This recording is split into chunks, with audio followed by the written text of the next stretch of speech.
दोस्तों, कुछ लोग इस जहान में ऐसे भी होते हैं जो दूसरे के दर्द को अपना दर्द समझते हैं, हमेशा खिदमत खल्क, निष्काम सेवा और सेवा भाव में लगे रहते हैं। उनकी सोच यही होती है कि उनकी जानिब से किसी न किसी तरीके से लोगों को फ़ायदा पहुँचे, बेनिफिट मिले, और इसी सोच को आगे रखते हुए हमेशा इसी जद्दोजहद में लगे रहते हैं। आज हम आपको एक ऐसी शख्सियत से मिलाने जा रहे हैं जो अपना NCF नाम का एक ट्रस्ट चला रहे हैं। आइए हम जानते हैं उनसे, उन्हीं की ज़ुबानी। सर, आप सबसे पहले हमें ये बताइए कि NCF है क्या और ये किस तरह वर्क करती है। देखिए, this is India's first digital NGO that supports every citizen to become self reliant Indian. इस ट्रस्ट के माध्यम से लोग अपनी वो बुनियादी ज़रूरतें पूरी करते हैं जो उन्हें आम तौर से नहीं मिल पाती हैं। जी। जैसे मिसाल के तौर पे मेडिकल, जी। एजुकेशनल, और किसी भी लॉकडाउन कर्फ्यू में राशनिंग का जो प्रोग्राम होता है। जी। और एक वो जो आम तौर से क्या होता है, गरीब आदमी की जो अक्सर समस्याएं होती हैं वो पैसे से शुरू होकर पैसे पे ख़त्म हो जाती हैं। बिल्कुल। जैसे बेटी की शादी हो, या बच्चों की पढ़ाई हो, या घर मकान की रिपेयरिंग हो। जी। तो वो इस ट्रस्ट के माध्यम से कर्ज लेके बिना किसी सूद ब्याज के और अपनी इनकम के अकॉर्डिंग उससे जितने उनको ईजी हो आसानी से लौटा सकते हैं, तो वो अपने यहाँ से काम पूरा करा सकते हैं। जी। अच्छा, दूसरी बात ये कहना चाहता हूँ मैं आपसे कि आप इस NGO को कब से संभाल रहे हैं। देखिए, ये ट्रस्ट इसको तीसरा साल है। इस ट्रस्ट को हम लोग इसको तकरीबन 3 साल होने वाले हैं, हम इस ट्रस्ट को चला रहे हैं। जी। और तकरीबन पूरे ही देश से इसमें लोग जुड़े हुए हैं, और इस वक्त तकरीबन 68,000 फैमिलीज इसमें रजिस्ट्रेशन करा चुकी हैं अपना, और यहाँ से फ़ायदा उठा रहे हैं। अच्छा, एक बात और ये बताइए कि आपकी नज़र में कभी ऐसा लगा कि आपको सोचा हो कि भी इस कम्युनिटी के लिए, यहाँ के लोगों के लिए और भी कुछ होना चाहिए, और क्या क्या होना चाहिए इसके अलावा, जैसा कि आप संभाल रहे हैं, इन सारी चीज़ों को बेनिफिट दे रहे हैं आप, इसके अदर क्या होना चाहिए। देखिए, ऐसा है, गवर्नमेंट अपना काम करती है, लेकिन चूँकि आप देखते हैं बहुत बड़ा मुल्क है। जी। बड़ा अजीम मुल्क है। जी। और आबादी भी बहुत ज़्यादा है, तो अक्सर क्या होता है कि बहुत सारी ज़रूरतें, बहुत सारी चीज़ें जो है जो आम आदमी तक नहीं पहुंच पाती हैं, क्योंकि संसाधन उतने नहीं हैं। जी। सरकारी हॉस्पिटल है तो कई करोड़ की आबादी के ऊपर एक आध हॉस्पिटल होता है, तो जिसकी वजह से उन्हें दिक्कतें आती हैं। तो हम लोग गवर्नमेंट को ही सपोर्ट करते हैं। एक्चुअली में हमारा जो मकसद है कि गवर्नमेंट का बोझ थोड़ा सा कम हो, वो काम जो लोगों तक नहीं पहुँच पा रहा है वो हमारे ज़रिए से लोगों तक पहुँच जाता है। तो बात तो एक ही है, गवर्नमेंट की जगह अपना काम कर रही है और हम गवर्नमेंट को सपोर्ट करते हैं, ये मकसद है हमारा। जी। अच्छा, जैसे आजकल हमने देखा कि बहुत सारी NGO खुली हुई हैं, जगह जगह से लोग किसी न किसी प्रकार से हेल्प ही कर रहे हैं, तो आप जो है अपनी NCF को और NGO के मुकाबले बेहतर किस तरह समझते हैं। देखिए, बहुत सारी NGO हैं हिंदुस्तान के अंदर, और तकरीबन सभी अपना काम कर रहे हैं और बहुत अच्छे से कर रहे हैं सभी लोग। कुछ लोग बस ये है कि वो कुछ पर्टिकुलर चीज़ों पे काम करते हैं। मसलन कोई NGO है तो वो पढ़ाई पर काम कर रहा है, एजुकेशन पे काम कर रहा है। कुछ NGO हैं वो चाइल्ड केयर पे काम कर रहे हैं, कुछ NGO हैं तो वो और दूसरे पर्पज़ से काम कर रहे हैं। लेकिन उनका यहाँ इस ट्रस्ट के अंदर सारी समस्याएं और सारी परेशानियों का निवारण है इसके अंदर, सबका सोल्यूशन है इसके अंदर। कि इसमें सबसे पहले तो ये है कि कोई फैमिली अगर इसमें रजिस्ट्रेशन करती है जी, तो रजिस्ट्रेशन के साथ ही उसकी मेडिकल सेवाएं शुरू हो जाती हैं। यानी वो इस ट्रस्ट के माध्यम से अपने वो महंगे जो कॉस्टली टेस्ट वगैरह होते हैं वो इस ट्रस्ट के माध्यम से करा सकते हैं।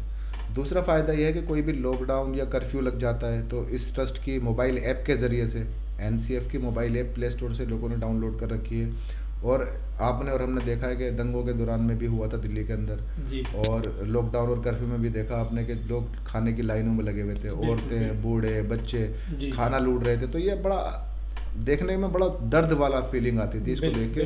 तो हमने सोचा था कि क्यों ना एक ऐसा ट्रस्ट बना जाए जिसके लोगों से लाइनों में और धक्का ही नहीं खाना पड़े, अपने घर बैठे वो राशन मंगा सकते हैं। तो इस ट्रस्ट का यही बेनिफिट है कि अगर कोई लॉकडाउन या कर्फ्यू हो जाता है तो ये लोग इस ट्रस्ट के माध्यम से मोबाइल ऐप पे राशन अप्लाई करके अपने घर मंगा सकते हैं, उन्हें कहीं लाइन में धक्का खाने की ज़रूरत नहीं पड़ती। और तीसरा फ़ायदा ये है सर इसके अंदर कि साल पूरा होने पर, साल भर की मेंबरशिप अगर उनकी है इस ट्रस्ट में, तो वो इस ट्रस्ट से अपनी बेटी की शादी भी करवा सकते हैं। और बेटी की शादी के लिए भी जो फाइनेंशियली ज़रूरत होती है वो बतौर कर्ज मिलती है बिना किसी सूद ब्याज के जी, तो वो भी ले सकते हैं। घर मकान की रिपेयरिंग की ले सकते हैं। बच्चे अगर पढ़ना चाहते हैं आगे और घर वालों के पास पैसे नहीं है तो ये ट्रस्ट उनका एडमिशन कराता है, उनका पढ़ाई का खर्च उठाता है। और घर वालों के ऊपर जो है, जैसे मिसाल के तौर पर खर्च आ रहा है बच्चे की पढ़ाई के अंदर 1 लाख रुपये, तो वो इस ट्रस्ट के माध्यम से जमा करा दिए जाते हैं। Very good.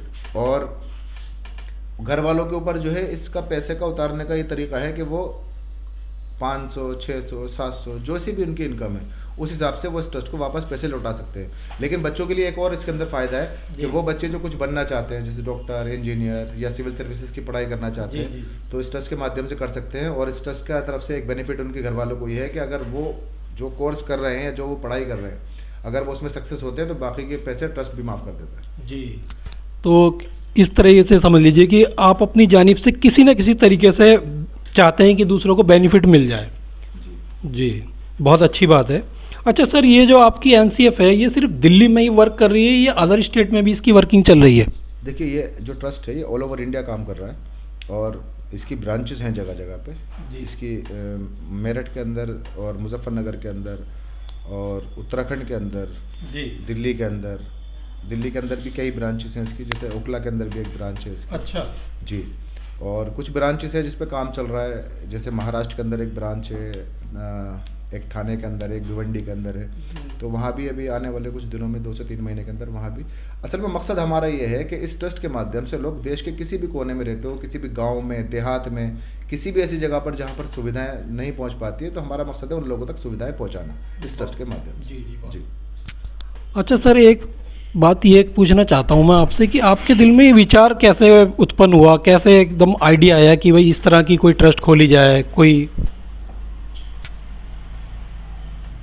असल में बहुत सारी चीज़ें देखने में आती है जी। कहीं दंगे हो रहे हैं तो वहाँ पे देख रहे हैं कि लोग खाना बांट रहे हैं और उसमें अक्सरियत जो होती है बूढ़े, औरतें, बच्चे वो खाना लूट रहे हैं, तो बड़ा असहनीय होता है। बिल्कुल बिल्कुल, बड़ा पीड़ादायक होता है। तो ये सब चीज़ें देखते थे, बचपन से देखते चले आ रहे हैं। तो अभी बीच में ये ख्याल आया 3 साल पहले तकरीबन के क्यों ना एक ऐसा ट्रस्ट बनाया जाए कि लोगों को धक्के ही ना खाना पड़े, लाइनों में ही ना लगना पड़े। और फिर सबसे बड़ी चीज़ ये कि गरीब आदमी का मैं समझता हूँ सम्मान होना चाहिए। बिल्कुल सही। जैसे कि एक अमीर आदमी होता है वो सारी फैसिलिटी लेता है, उनके बच्चे भी वो सारी फैसिलिटी उठाते हैं, तो मैं समझता हूँ गरीब आदमी को भी वो सुविधाएं मिलनी चाहिए और पूरे मान सम्मान के साथ मिलनी चाहिए। बिल्कुल सही, ये हमारा मकसद है। ये बहुत अच्छी बात कही सर आपने। अच्छा सर, ये बताइए कि कभी सरकार की तरफ से आपको किसी तरह की कोई सहायता, कोई फंड, कोई इस तरीके का पहुँचा इस एनजीओ के लिए?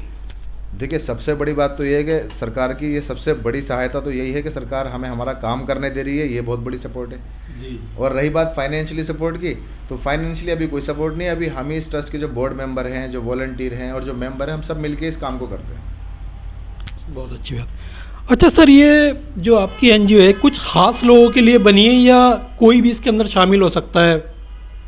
जी, देखिए, ये जो ट्रस्ट है एनसीएफ यानी नो क्राइंग फाउंडेशन, ये हिंदुस्तान के हर नागरिक के लिए है, चाहे वो किसी भी मज़हब से आता हो, किसी भी जाति से आता हो, किसी भी धर्म विशेष से आता हो। इसमें किसी के लिए कोई तफरीक नहीं है, किसी के साथ में कोई दूसरे तरह का रवैया नहीं है। सबसे पहले इंसानियत है और मैं समझता हूँ कि इंसानियत ही सबसे बड़ा मज़हब है। ये बहुत अच्छी बात कही आपने। अच्छा, एक बात ये है कि जैसा कि आपने हमें बताया है कि एनसीएफ की फ्रेंचाइजी अदर स्टेट में भी काम कर रही है, तो आप उनसे अपना संपर्क किस तरह साधते हैं? कोई बात आपको बतानी हो, समझानी हो, तो आप किस तरह उनसे कांटेक्ट करते हैं? देखिए, जैसा कि मैंने आपसे पहले कहा कि ये एक डिजिटल एनजीओ है, यहाँ सारी चीज़ें सिस्टमेटिक तरीके से होती हैं। हर वो ब्रांच हो, चाहे हमारी, चाहे कोई कार्यकर्ता हो हमारा, सबका एक एडमिन पैनल होता है और वो उसी के माध्यम से इस ट्रस्ट से जुड़े रहते हैं। हम जिससे संपर्क करना चाहते हैं या कोई मेंबर हमसे संपर्क करना चाहता है तो वो ऐप के माध्यम से हमसे संपर्क कर लेता है और चंद ही मिनटों का काम होता है। सबसे कनेक्टिविटी अच्छे से जुड़ी रहती है हमारी। बहुत अच्छा लगा सर आपसे बात करके। और आखिर में आपसे सिर्फ ये कहना चाहूँगा कि हमारे दर्शकों को, हमारे व्यूवर्स को आप क्या मैसेज देना चाहेंगे? देखिए, व्यूवर्स के लिए तो मैं ये कहना चाहूँगा कि सबसे पहले तो उन लोगों के लिए दुआएं की जाएं जो लोग हॉस्पिटलाइज हुए हुए हैं इस पेंडेमिक के दौर में, जो अपने घरों में बीमार हैं या हॉस्पिटल में हैं। एक तो उन लोगों के लिए दुआ की जाए। देखिए, वो किसी भी मज़हब से आते हों लेकिन है तो इंसान। जी जी। तो सबके लिए दुआ की जाए कि सब खैरियत से अपने घर पहुँचें, अल्लाह सबको शिफा अता फरमाए। और अपने मुल्क के लिए दुआ करें कि जो आज दुनिया के हालात चल रहे हैं, तमाम मुल्कों के अंदर तबाही मची हुई है इस पेंडेमिक को लेकर, तो अल्लाह से दुआ करें और ये दुआ करें कि भाई अल्लाह ताला इस मुल्क के हालात बेहतर करें। हमारा मुल्क जो है दुनिया के अंदर सबसे अच्छा और एक अजीम मुल्क है, तो और अच्छे हालात हो इस मुल्क के, ये दुआ करें। और दूसरी मैं ये अपील करना चाहूँगा कि इस ट्रस्ट से जुड़ें हर फैमिली जो नो क्राइम फाउंडेशन से जुड़ेगी उन्हें जुड़ने के लिए 5 रुपये पर हेड देना होता है इस ट्रस्ट में। यानी कि अगर फैमिली में 4 मेंबर हैं तो उन्हें 20 रुपये महीना इस ट्रस्ट को देना होगा और इस ट्रस्ट से बेशुमार फ़ायदे उठा सकते हैं। और कम से कम तो यह है कि उनकी बच्चों की यानी जैसे बच्चों की पढ़ाई का मामला है या बेटियों की शादी का मामला है या अपना इलाज कराना चाहते हैं इस ट्रस्ट के माध्यम से। और एक अहम चीज़ और है, हमने इस ट्रस्ट के अंदर जो मैटरनिटी सेंटर शुरू किया है, वो माँ बहनें जो अस्पतालों में लाइनों में खड़े होने से घबराती हैं या उन्हें लाइनों में खड़ा होना पड़ता है, तो वो इस ट्रस्ट के माध्यम से अपनी डिलीवरी वगैरह करा सकती हैं। और यहाँ पर ख़ास बात यह है कि यहाँ लेडीज़ डॉक्टर है जी।